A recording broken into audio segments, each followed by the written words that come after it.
आज हम बात करेंगे। मान्यवर साहब कांशीराम ने एक पुस्तक लिखी जिसका नाम है चमचा युग, चमचा एज। चमचा एज साहब कांशीराम ने 1982 में लिखी थी। तो आज हम चर्चा इस बात पे करेंगे कि ये पुस्तक साहब कांशीराम ने आखिर क्यों लिखी। साहब कांशीराम को ऐसी क्या जरूरत लगी कि इस पुस्तक को लिखना पड़ा। इसके संदर्भ में सबसे पहले साहब कांशीराम को जो जरूरत समझी, महाराष्ट्र में बाबा साहब के जो सिपह सालार थे, बाबा साहब डॉक्टर अंबेडकर के जो अनुयायी बोलते थे और जिन्होंने बाबा साहब के साथ में काम भी किया था, ऐसे बाबा साहब के सिपह सालारों ने 1982 में पूना पैक्ट की स्वर्ण जयंती समारोह मनाने का निश्चय किया था। पूना पैक्ट की स्वर्ण जयंती समारोह, पूना पैक्ट को लागू हुए 50 साल हुए थे, उसकी स्वर्ण जयंती समारोह की तैयारी की थी। उन्होंने फैसला किया था, उन लोगों ने जो बाबा साहब के साथ रहे थे कभी और बाबा साहब के सिपह सालार और अनुयायी अपने आप को कहते थे। साहब कांशीराम को इस निर्णय से, खास करके बाबा साहब के सिपह सालारों से, ये जो गलत निर्णय था, बेसिकली स्वर्ण जयंती समारोह मना रहे हैं और उसका मना रहे हैं कि जिस पूना पैक्ट ने बहुजन समाज के लोगों का गला काटा, इन्हें आजीवन गुलाम बनाए रखने की साजिश रची थी गांधी एंड कांग्रेस ने। तो साहब कांशीराम को इस बात पे बहुत दुख हुआ कि बाबा साहब के सिपह सालार इस पूना पैक्ट की स्वर्ण जयंती मना रहे हैं। उससे आहत होकर या प्रेरणा लेकर साहब कांशीराम ने ये पुस्तक लिखी कि पूना पैक्ट की स्वर्ण जयंती मनानी चाहिए, नहीं मनानी चाहिए, और ये कौन लोग हैं, क्यों मना रहे हैं। इसके लिए ये पुस्तक है चमचा युग, साहब कांशीराम की लिखी हुई। मैं इसी में से जो भूमिका साहब कांशीराम ने लिखी है, उसी के आधार पर, उसी के कुछ अंश में पढ़ करके आपको सुनाना चाहता हूं। तो जो शुरुआत की है साहब कांशीराम ने, वो इस प्रकार है। शताब्दियों से ब्राह्मणी संस्कृति से त्रस्त शूद्र और अतिशूद्र, जिन्हें अब पिछड़ी जातियां, अनुसूचित जाति, जनजाति, अन्य पिछड़ा वर्ग कहा जाता है, अंधकार युग में विचर रहे थे। अंधकार युग में विचर रहे थे। 1848 के आसपास ज्योतिबा फुल्ले ने ब्राह्मणी संस्कृति के खिलाफ विद्रोह कर दिया। 20वीं सदी के प्रारंभ से दलित वर्गों ने समूचे भारत में ब्राह्मणी संस्कृति के खिलाफ विद्रोह करना शुरू कर दिया। 1916 और 1920 के आसपास उन्हें सुयोग बस डॉक्टर बी.आर. अंबेडकर का नेतृत्व मिल गया।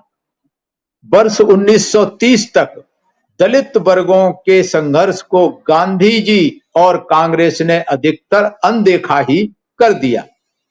1930, 31, 32 के गोलमेज सम्मेलनों के दौरान जब उसे अनदेखा नहीं किया जा सका, तो गांधी जी और उनकी कांग्रेस ने इन वर्गों को उनके अधिकार से वंचित करने के लिए जी जान एक कर दी।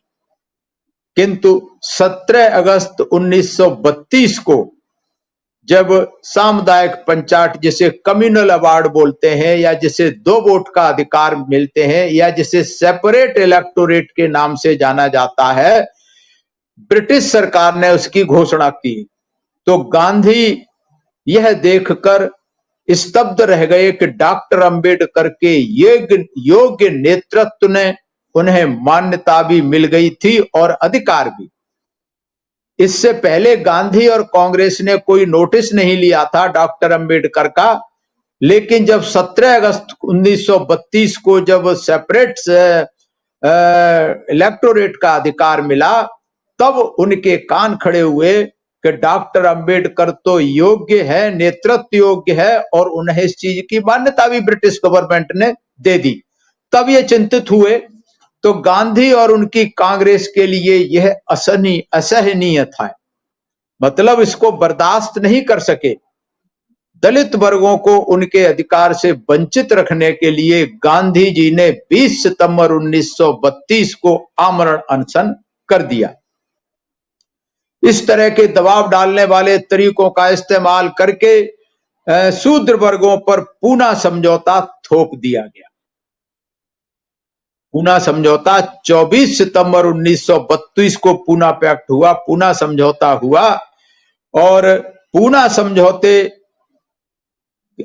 थोप दिया गया, किंतु पूना समझौता भी मान्यता को छीन नहीं सका। जो बाबा साहब को मान्यता मिली थी उसको छीन नहीं सका। इस तरह हम देखते हैं कि जब सवर्ण हिंदुओं पर थोड़ी सी सत्ता देने की बाध्यता आई तो वे बचाव की मुद्रा में आ गए। वे यह सुनिश्चित करने में लग गए कि इस तरह के से उनका नियंत्रण ना हटे सत्ता से। यह काम पूना समझौते के माध्यम से कर दिया गया, जिसमें शूद्र वर्गों को पृथक निर्वाचक मंडलों का अधिकार न देते हुए उन पर संयुक्त निर्वाचक मंडल थोप दिया गया। संयुक्त निर्वाचन मंडलों के माध्यम से दलित वर्गों वास्तविक प्रतिनिधि तो नहीं बने, बस नाम मात्र के प्रतिनिधि बन गए, क्योंकि जो भी अछूत सवर्ण हिंदुओं का मनोनीत बनने और उनका चमचा होने को तैयार नहीं था, वह एक संयुक्त निर्वाचक मंडल में चुना ही नहीं जा सकता था, क्योंकि वहां अछूत मतदाताओं की संख्या केवल 20% ही थी। इसी के साथ 24 सितंबर 1932 के दिन चमचा युग की शुरुआत हुई। ये बहुत महत्वपूर्ण है। ये पृष्ठभूमि चमचा युग की समझने के लिए इसके पृष्ठभूमि में है पूना पैक्ट। पूना पैक्ट 24 सितंबर 1932 को हुआ, जो गांधी एंड कांग्रेस की कुटिल नीति के कारण उन्होंने बाबा साहब को मजबूर कर दिया था पूना पैक्ट पर हस्ताक्षर करने के लिए। चमचा युग की शुरुआत हुई।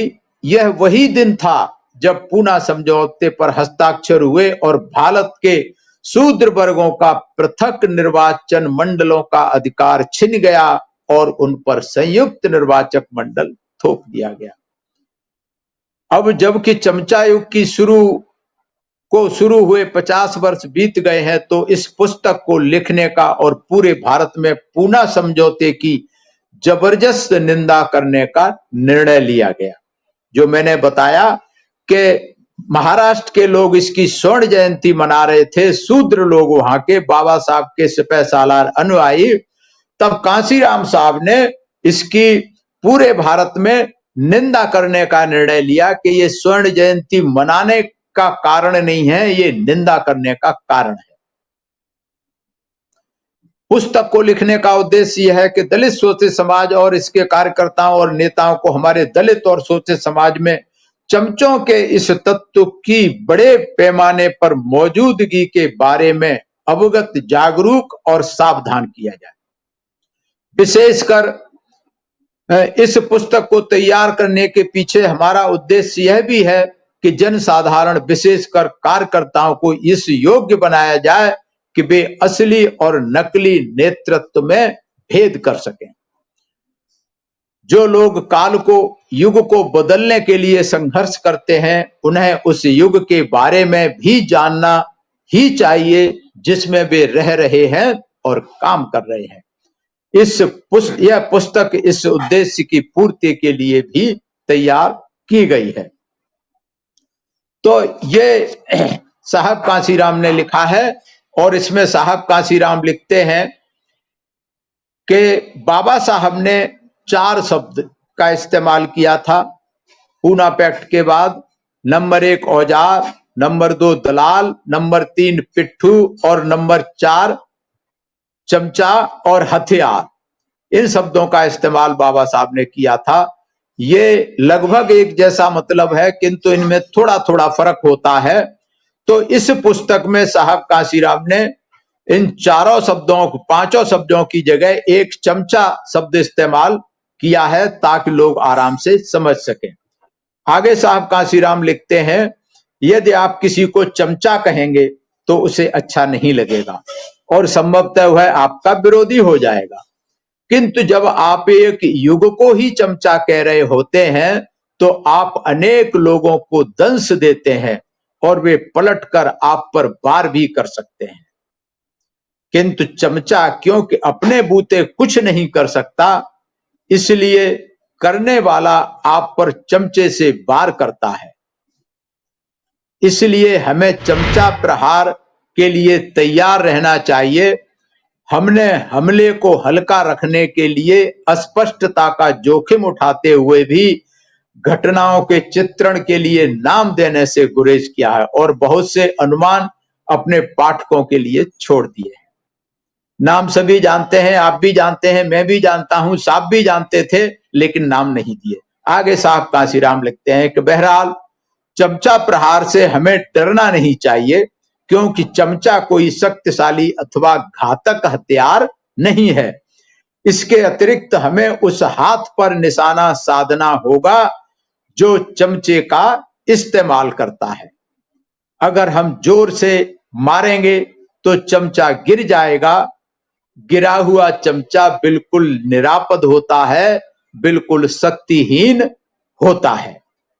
ये साहब कांशीराम ने इस पुस्तक की प्रस्तावना में लिखा है कि ये पुस्तक क्यों लिखी गई। हम इस पर लंबा विषय है, इस पर चर्चा जारी रखेंगे।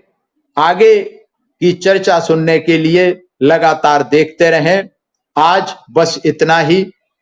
मैं सभी का धन्यवाद करता हूं, मेरी बात को ध्यान से सुना। और अगर आपको ये वीडियो पसंद आया है तो इसे ज्यादा से ज्यादा लाइक करें, शेयर करें, और शेयर करना ही चाहिए, क्योंकि आज जो चमचा युग साहब कांशीराम ने 82 में लिखा था, उस समय उतने चमचे नहीं थे। आज सही माने में पूरा युग चमचा हो गया है। तो इसलिए इसके बारे में जानना, बताना, ज्यादा से ज्यादा शेयर करना आवश्यक है, लाजमी है। और मैं इसीलिए निवेदन कर रहा हूं कि चमचा युग को अगर समाप्त करना है तो इसे ज्यादा से ज्यादा शेयर करें, लाइक करें। अगर आपने अभी तक हमारा चैनल सब्सक्राइब नहीं किया है तो सब्सक्राइब करें और घंटी का बटन बिल्कुल भी दबाना ना भूलें, ताकि सभी लेटेस्ट खबरें पहुंच सकें आप पे सबसे पहले।